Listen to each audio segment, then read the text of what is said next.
IMF terancam bangkrut, usai Jokowi tarik 90% saham RI di IMF, ekonomi barat kian terancam.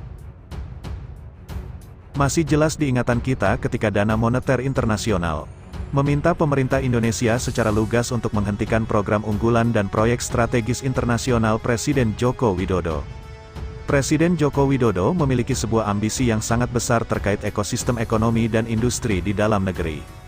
Artinya Indonesia akan menjadi pusat dan sentral pertumbuhan ekonomi dunia, namun membaca gelagat ini IMF tentu saja Anda ingin pamor dan pengaruh barat harus tergeser oleh Indonesia, maka dari itu melakukan bujukan dan rayuan kepada pemerintah Indonesia untuk segera menghentikan program pemusatan industri itu.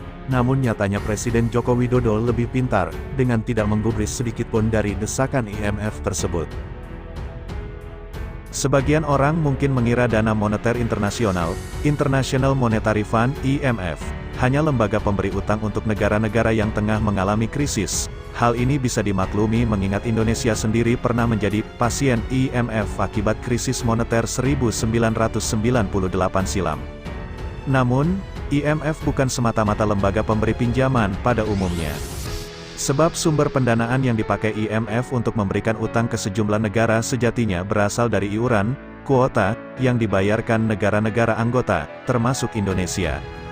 Hal ini membuat struktur organisasi dan cara kerjanya lebih mirip seperti koperasi simpan pinjam. Tentu semakin besar kuota yang dibayarkan suatu negara kepada IMF, besaran utang atau dana yang bisa mereka tarik juga semakin besar. Selain itu, besaran kuota ini juga dapat menentukan seberapa pengaruh suatu negara dalam menentukan keputusan di IMF, voting power. Semakin besar voting power tentu akan semakin didengar juga pendapat negara itu saat menentukan keputusan di IMF. Di sisi lain, berdasarkan situs resmi IMF, saat ini besaran iuran kuota yang harus dibayarkan Indonesia kepada IMF sebesar 4.648,4 juta SDR. Apabila dicairkan, jumlah SDR ini setara dengan 6,18 miliar dolar AS atau sekitar 92,73 triliun rupiah, dengan asumsi kurs Rp15.000, dolar AS. Dengan kepemilikan kuota sebesar 4.648,4 juta SDR, maka Indonesia berhak mendapatkan voting dalam pengambilan keputusan di IMF, voting power, sebesar 0,95%. Tentu saja meski Indonesia memiliki suara di IMF, namun kekuatan voting yang pemerintah miliki saat ini relatif tidak signifikan, sehingga bukan merupakan negara yang secara langsung bisa mengendalikan organisasi keuangan dunia ini. Untuk diketahui, penyumbang dana terbesar IMF saat ini dipegang oleh Amerika Serikat dengan jumlah kuota sebesar 82.994,2 juta SDR dengan kepemilikan voting power 16,50%. Selanjutnya negara lain yang juga memiliki kuota terbesar di IMF adalah Jepang dengan 30.820,5 juta SDR.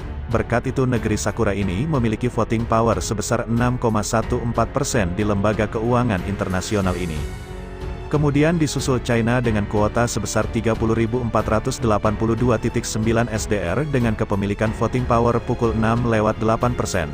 Selanjutnya ada beberapa negara besar asal Eropa lainnya seperti Inggris, Jerman, Prancis, hingga Italia yang memiliki kuota dan voting power terbesar dalam organisasi IMF. IMF terancam bangkrut, usai Jokowi tarik 90% saham di IMF, ekonomi barat kian terancam.